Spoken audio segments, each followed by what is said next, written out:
Alrighty, yo, what is going on, everybody? It's your boy, Mr. DDG94, back with another reaction video. Today, we finna react to the decline of Old Country Kitchen Buffet. What happened?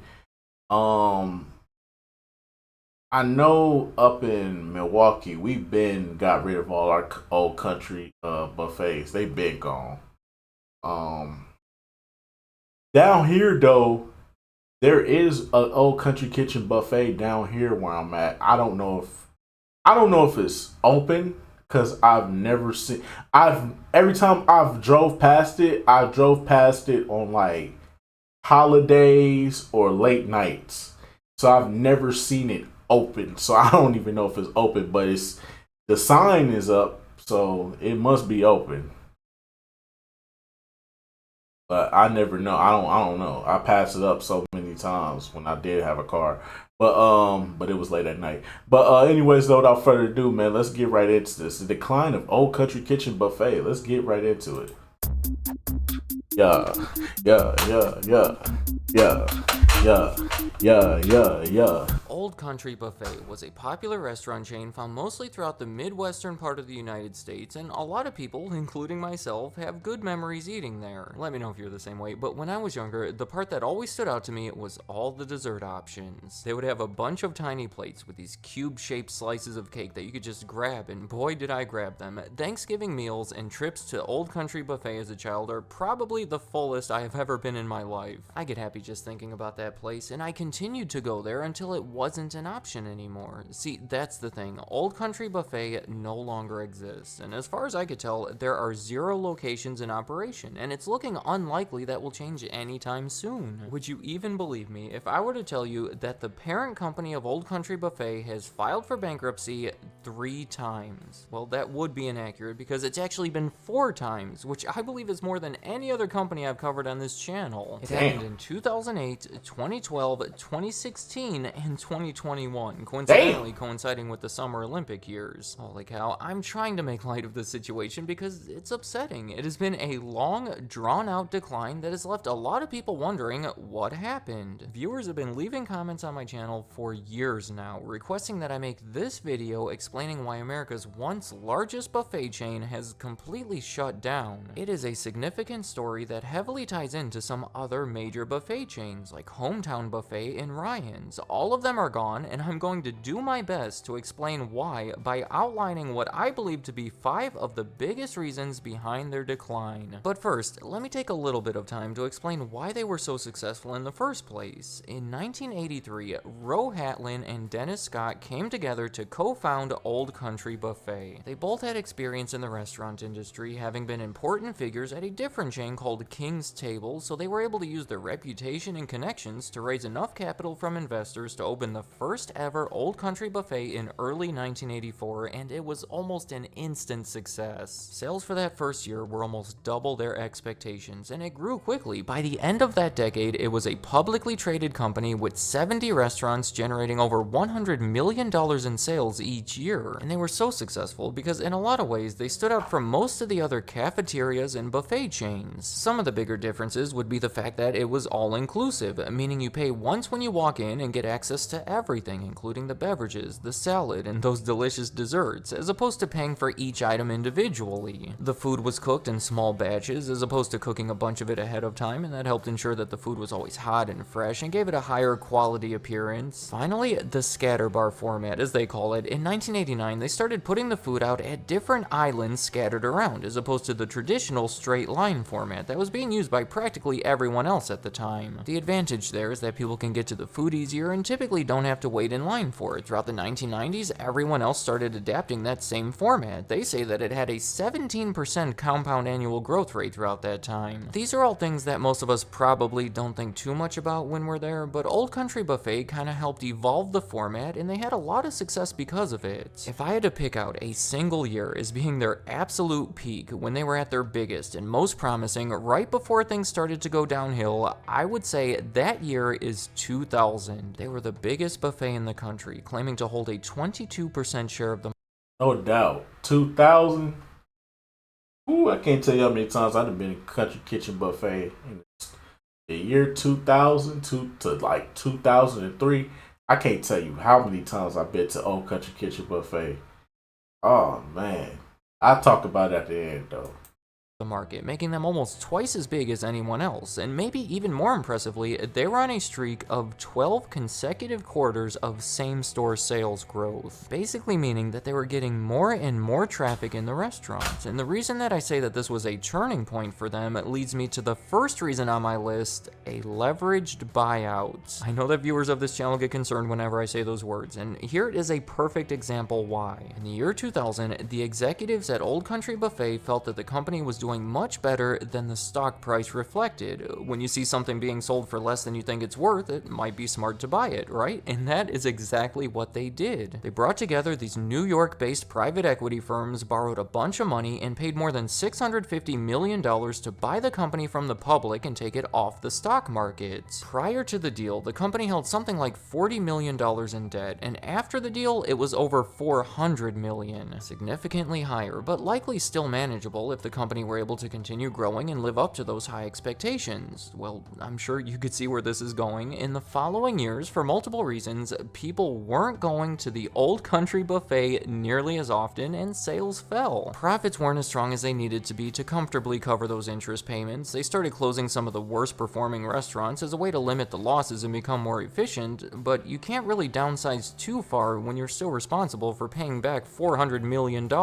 In short, the buyout put them in a risky position and turned out to be a gamble that didn't pay off. By 2006, those private equity firms were thinking about selling the concept before an opportunity presented itself that led them down a much different path, and that leads me to the next reason on my list: overextending. This right here is almost a continuation of the first reason, but there are so many more layers to it, much like the lasagna at Old Country Buffet that unfortunately, no, I don't recall trying and probably never will at this point. Let me take a step back for a minute. From the beginning, the leaders behind Old Country Buffet have been aggressive in expanding the concept. What started as one restaurant in a strip mall in the outer part of Minneapolis took only 6 years to become a sizable chain that was spending millions of dollars to acquire their competitors. Notably, in 1996, they spent almost $200 million to buy a chain of almost 100 restaurants called Hometown Buffet. It was partially funded by debt and complicated things a bit, but overall, it was a logical acquisition. See, 5 years earlier, Dennis Scott, co-founder of Old Country Buffet, had left the company to start a new buffet concept in San Diego that was called Hometown Buffet. Used that same scatter bar format and served similar food, so it was almost a perfect way to join the co-founders back together and expand their presence into the West Coast. The customers were there, it was a perfect fit, the timing was right with everything on the upswing, and they had the money to make it happen, so overall, I would call it a successful deal. Now, a decade later, they made a much less successful deal. When everything was going south and they were considering selling the company,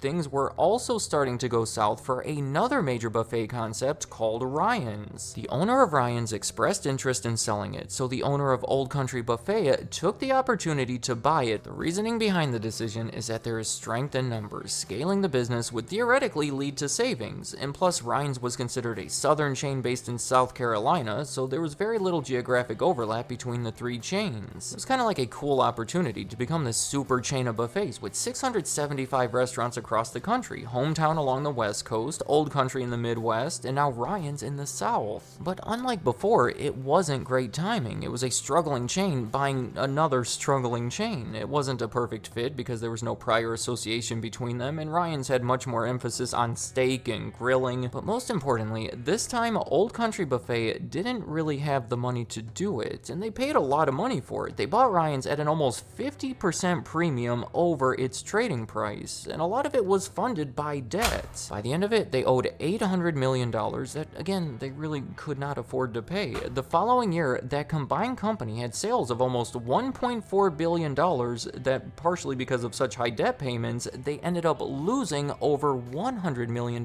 from it. Next up on my list is external factors, and I'm mainly talking about the economy here. People not having much money to spend on the all-you-can-eat dining experience has been a huge factor in reduced traffic and lower sales. It was already affecting Ryan's and Old Country Buffet individually, and really got out of hand when they took on more debt to combine forces right when the economy was entering its worst period. They filed for bankruptcy for the first time in 2008, reporting debt of $1.2 billion compared to less than $1 billion in assets. They cited external economic factors as the main source behind their trouble, and from there, it has all been a mess. Filing for bankruptcy every 4 to 5 years, closing restaurants, trying to become more efficient and reducing debt every time, but obviously never fully recovering to a stable position. Another external factor outside of the economy that has hurt them is the pandemic. Most restaurants were impacted by it, but buffets even more so. It's more of a communal dining experience that doesn't translate easily into drive-thru or curbside pickup. I honestly don't want to put too much blame on the pandemic in this case, considering they were greatly reduced and had already filed for bankruptcy 3 times before it started, but it was a big factor behind their 4th bankruptcy, as crazy as that sounds, but they would still likely still have a small presence otherwise. My next reason behind the decline is changing owners. I don't have too much to say about this one, but going through bankruptcy and getting new owners so many times is hectic. Different people with new ideas and conflicting visions trying to implement new strategies every few years can be counterproductive. It's to a point where I don't even think it would be valuable to go through each one of them and talk about the changes, because all of them have been short-lived and clearly none of them have been effective enough to slow down that downward momentum. I do want to mention that one of the owners was sued by this guy, Chris Gage, after he had been exposed to salmonella at an Old Country buffet in Cheyenne, Wyoming. It really is a troubling story. He had a pre-existing condition that was addressed years earlier, and he was asymptomatic until the exposure, and that just led to horrible, debilitating problems. In the end, no one even showed up in court to represent Old Country Buffet, and it led to an $11.4 million judgment against them that was mentioned as a reason behind their 2016 bankruptcy. I don't know, it's just an example of a high payment and a bad situation that seems like it could have been easily avoided and wasn't handled very well. My final reason behind the decline is maybe the most obvious one: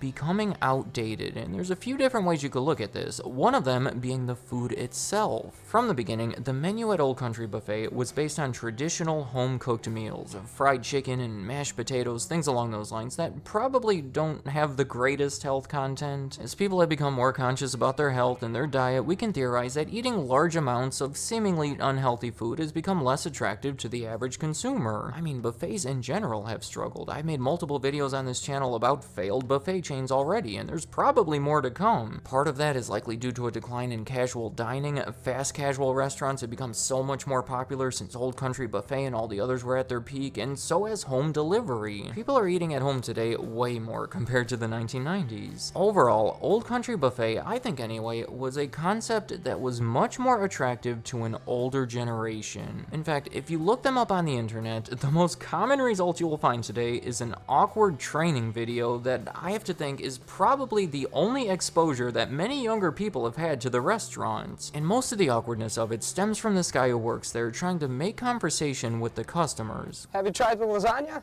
It's my favorite. Which is fine and almost certainly not nearly as awkward in real life as the video portrays it, but still, friendliness and conversation like that seems to be something that was so much more valued by older generations. Believe it or not, I have not even gotten to the most depressing part yet. In 2021, Old Country Buffet and the other buffet brands were acquired by BBQ Holdings, the parent company of a barbecue restaurant chain called Famous Dave's. Hey. And in 1999, Old They don't know about Famous Dave's. Famous Dave's is lit. Famous Dave's is lit. I ain't been to a Famous Dave's since 2018, dog. That was the last time I ever went to a Famous Dave's, bro. 2018, dog. Yo. Best barbecue you'll ever have. I won't say that because I know the southern states, some of these southern states, some of y'all got some barbecue spots that be hidden. Especially in Texas. Shout out to the Texas boys, boy. Y'all barbecue spots.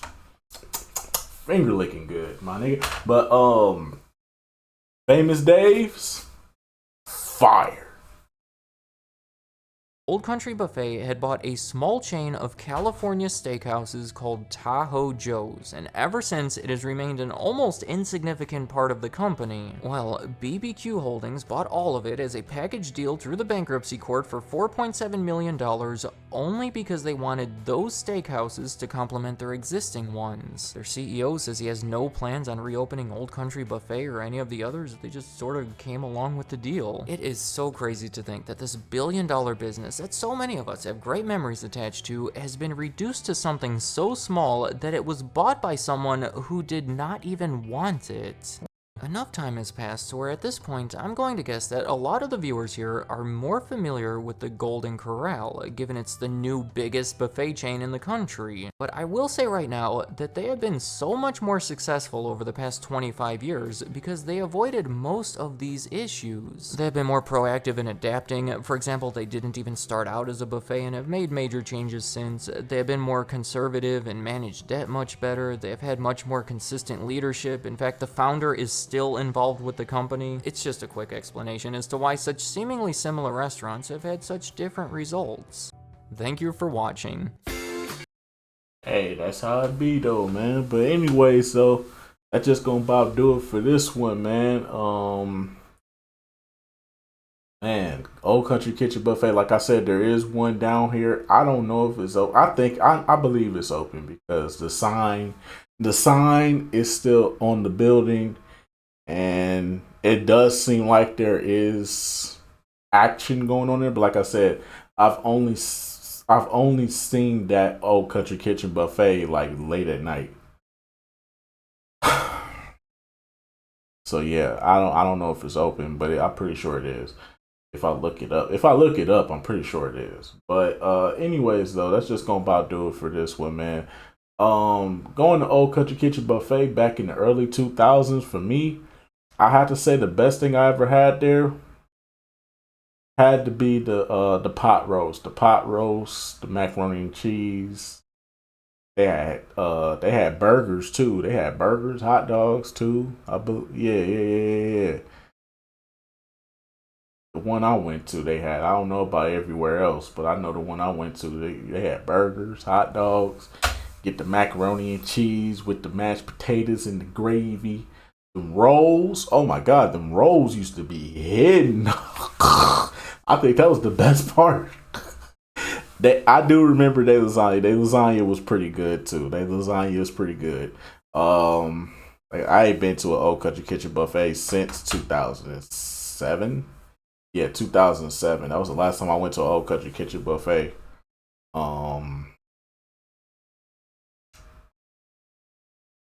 Other than that, man, I can't really speak on it, man. Hey, man, Old Country Kitchen Buffet, terrible business practices, just buying up companies. Then y'all gave a nigga salmonella, and he already had a weak immune system, so y'all fucked his life up. And the fact that nobody showed up to court is crazy. The fact that nobody showed up to court to represent Old Country Kitchen Buffet, that's crazy. And then you had to pay the nigga $11 million. I should have went to Old Country Kitchen Buffet in 2015. I could have got paid too. My stomach hurt. Oh, I think I had a bad. Oh no, my stomach hurt. Take me to court too. Would have been rich, filthy stinking rich. I want $50 million.